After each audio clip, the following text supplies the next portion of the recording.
అందరికీ హృదయపూర్వక నమస్కారాలు. నేను మీ కేడి చారి. అయితే ఈరోజు నేను మీ ముందుకు రాగలడానికి గల ముఖ్య కారణం గేమ్ చేంజర్ మూవీ నిన్న ఈవినింగ్ షో చూశానండి. ఎక్సలెంట్గా ఉంది. Every shot is the wonderful, every song is the wonderful. Dil Raju గారు పెట్టిన ప్రతి ఖర్చు సినిమాలో కనపడుతుంది, ఎక్సలెంట్గా కనపడుతుంది. అదేవిధంగా చూసుకుంటే సినిమా రివ్యూ ఏంటంటే, ఒక బాధ్యతాయుతమైన యువకుడు సమాజం పైన బాధ్యతాయుతంగా ఉండేటువంటి యువకుడిని కాలేజీ స్టూడెంట్గా రామ్ చరణ్ గారిలో మనం చూస్తాం. అంటే ఎవరు తప్పు చేసినా, ఏ తప్పు చేసినా తన్ని బుద్ధి చెప్పేటువంటి క్యారెక్టర్. ఎక్సలెంట్గా మలిచింది ఆ క్యారెక్టర్. అయితే అసలు శంకర్ గారు మామూలుగా కూడా మలచలేదు. ఆ తర్వాత అదే కోపస్టిని, బాధ్యతాయుతమైన యువకుడిని ఒక అమ్మాయి వాళ్ళిద్దరు లవ్ చేసుకుంటే ఆ అమ్మాయి చెప్తుంది, నీ కోపాన్ని ఆపుకో, నీ కోపాన్ని ప్రజల కోసం వాడు అని. అప్పుడు ఆమె చెప్తుంది, నువ్వు కలెక్టర్ కావాలి అని. అతను కలెక్టర్ కోసం పోరాడి ఐపీఎస్ తర్వాత ఎట్టి పరిస్థితుల్లో కలెక్టర్ కావాలి అన్న ఉద్దేశంతో కలెక్టర్ కూడా ఆమె కోసం అవుతాడు. ఆమె కనపడకపోయినా కూడా ఆ బాధను అనేది పక్కన పెట్టేసి కలెక్టర్గా తన బాధ్యతలు, ఒక జిల్లా కలెక్టర్కు ఎన్ని పవర్స్ ఉంటాయో చూడాలి అంటే ప్రతి ఒక్కళ్ళు కూడా గేమ్ చేంజర్ మూవీ చూడాల్సిందే. కలెక్టర్కి ఇన్ని పవర్స్ ఉంటాయా అనేది కూడా చాలామందికి తెలియదు. ప్రతి సమాజం పైన గౌరవం ఉన్న ప్రతి ఒక్క యువకుడు కూడా ఖచ్చితంగా ఈ సినిమా చూడాల్సిందే. ఎందుకంటే మనం కూడా తెలుసుకోవాలి కలెక్టర్కి ఇన్ని పవర్స్ ఉంటాయా అనేది. సమాజంలో సమాజ హితవు, సమాజం బాగుండాలి అని కోరుకునే ప్రతి ఒక్కడు కూడా తెలుసుకోవాలి ఇది. కాబట్టి ప్రతి ఒక్కరు కూడా ఆ కలెక్టర్ అసలు అమేజింగ్. అన్ని పవర్స్ ఉంటాయా అంటే ఒక మంత్రిని వెయిట్ చేయించేంత పవర్స్ కలెక్టర్కి ఉంటాయా? అన్ని లాజిక్లు ఉంటాయా? ప్రతి దానికి ఒక లాజిక్ శంకర్ గారు పెట్టింది. ఎక్సలెంట్గా ఉంది.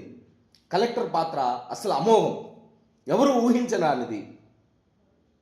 ఆ తరువాత ఎక్కడ కూడా విలన్ను కూడా తక్కువ చేయలే, ఎక్సలెంట్గా తీర్చిదిద్దిండు. కలెక్టర్కి ఎంత పవర్ ఉందో ఆపోజిట్ విలన్ ఉన్న సూర్య గారికి కూడా అంత పవర్ ఇచ్చిండు. ఎక్కడ రామ్ చరణ్ గారిని పెంచాలో, ఎక్కడ సూర్య గారిని పెంచాలో, ఎక్కడ వాళ్ళను తగ్గించాలో ఆ విధంగా మలిచిండు కలెక్టర్ గారి పాత్రలో ఉన్నప్పుడు. ఆ తర్వాత సడన్గా ఇంటర్వెల్ సీన్, ఇది చెప్పను ఎందుకంటే ఇది వండర్ఫుల్ సీన్. క్లైమాక్స్, ఇంటర్మిల్, ట్విస్ట్ అసలు ఎవడు ఊహించడు అసలు ఈ ట్విస్ట్. ఆ ట్విస్ట్ అయిపోయినాక అందరి ఊహ ఒకటవుతుంది, రామ్ చరణ్ అయిపోయిండు, హీరో అయిపోయిండు అనిపిస్తుంది. కానీ రామ్ చరణ్ నిలబడి ప్రమాణ స్వీకారం టయానికి సూర్య పెట్టిన లాజిక్ అసలు అమేజింగ్. శంకర్ గారు తప్ప నాకు తెలిసి ఇట్లాంటిది ఎవడు పెట్టలేడబ్బా, మామూలుగా పెట్టలేదు అసలు, చింపి ఆరేసిండు. ఆ తరువాత రామ్ చరణ్ అక్కడి నుంచి వెళ్ళిపోయినాక అతని కళ, అప్పన్న పాత్ర అమోఘం. అంటే జనం కోసం నిలబడాలి అనేటువంటి ఒక పాత్రను తీసుకొచ్చి, అప్పన్న పాత్ర అతనికి కొంచెం మాటలు నత్తిగా వచ్చినా కూడా, నేను కాదు ప్రజలలోకి వెళ్ళాల్సింది, నా యొక్క సిద్ధాంతాలు ప్రజలలోకి వెళ్ళాలా, నా సిద్ధాంతాలు ప్రజలు నమ్మి ఓట్లేయాలా, ఎవరు మాట్లాడితే ఏముంది అనేటువంటి పాత్రలో, అప్పన్న పాత్రలో అసలు ఇటువంటి పాత్ర కదా నేషనల్ అవార్డు ఇవ్వాల్సింది అన్న విధంగా నటించిండు రామ్ చరణ్ గారు. ఆ విధంగా రాసిండు క్యారెక్టర్ శంకర్ గారు, ఆ విధంగా డైరెక్షన్ మలిచిండు శంకర్ గారు. అది కదా సినిమా అంటే. ఇటువంటి సినిమాలు కదా మనం ఆదరించాలా. ప్రతి షాట్ అసలు ఇంటర్వెల్ తరువాత సినిమా అనేది తేనె నీళ్లు పోస్తే ఏ విధంగా కారిపోతాయో పైనుంచి, ఆ విధంగా సినిమా నడుచుకుంటూ వెళ్ళిపోతుంది, మామూలుగా పోదు. ప్రతి ఎలివేషను ఒక చోట రామ్ చరణ్ హైలైట్ అయితే ఇంకొక చోట సూర్య హైలైట్. ఎక్కడ తగ్గిందిలే, ఒకరికొకరు హైలైట్.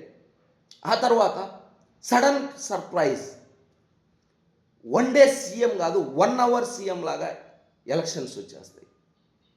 ఎలక్షన్ కమిషనర్ ఏ విధంగా పట్టు బిగించాలా, ఏ విధంగా ఎలక్షన్ ఈవీఎంలను కాపాడుకోవాలా.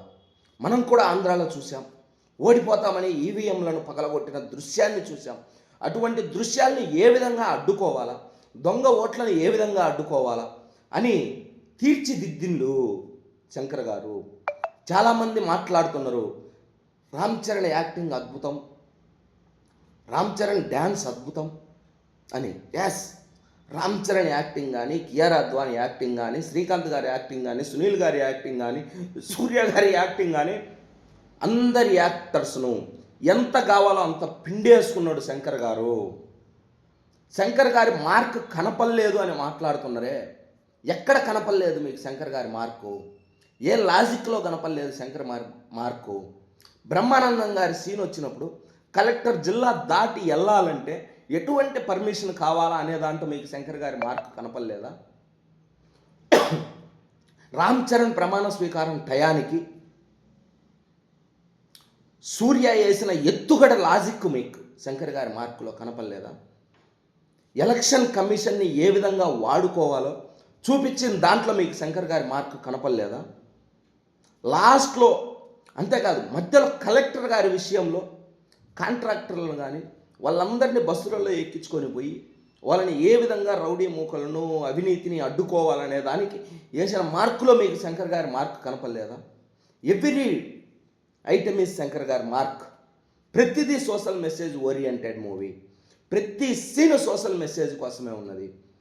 కాబట్టి ప్రతి ఒక్క యువకుడు, సమాజం పట్ల గౌరవం ఉన్న ప్రతి ఒక్క యువకుడు ఈ సినిమా 100% చూడాల్సిందే. ఎందుకంటే ఈ కాలంలో చాలామందికి తెలియదు కలెక్టర్స్కి ఏ పవర్స్ ఉంటాయి, ఎన్నికల కమిషనర్కి ఏ పవర్స్ ఉంటాయి అనేది చాలామందికి తెలియదు. ఒక కలెక్టర్ తలుచుకుంటే, ఒక కలెక్టర్ పవర్ ఇస్తే జిల్లా ఏ విధంగా డెవలప్ చేసుకోవచ్చు అనేది చాలామంది యువకులకు తెలియదు. కాబట్టి నేను ఈరోజు ఈ రివ్యూ చెప్పడానికి వచ్చాను. కాబట్టి గేమ్ చేంజర్ మూవీ అనేది నా దృష్టిలో అయితే సమాజం పట్ల గౌరవం ఉన్న ప్రతి ఒక్కడికైతే ఇది block buster hit, Indian block buster hit. గుర్తుపెట్టుకోండి. ఏముందిలే మూవీ అనుకునేటోళ్ళకి నేను ఏమి చెప్పలేను, అది వాళ్ళ ఛాయిస్. అది ఒకడికి సినిమా నచ్చుద్ది, ఒకడికి నచ్చదు, ఒకడికి బోర్ కొడుతుంది, ఒకడికి నచ్చదు. కాబట్టి దానికి మనం ఏం చెప్పలేము. కాబట్టి గేమ్ చేంజర్ మూవీ ప్రతి ఒక్క యువకుడు కూడా చూడాల్సిందిగా కోరుకుంటున్నాను. గేమ్ చేంజర్ మూవీ అనేది excellent movie. Every scene is the highlight, every shot is the highlight, every logic is the highlight. జై గేమ్ చేంజర్.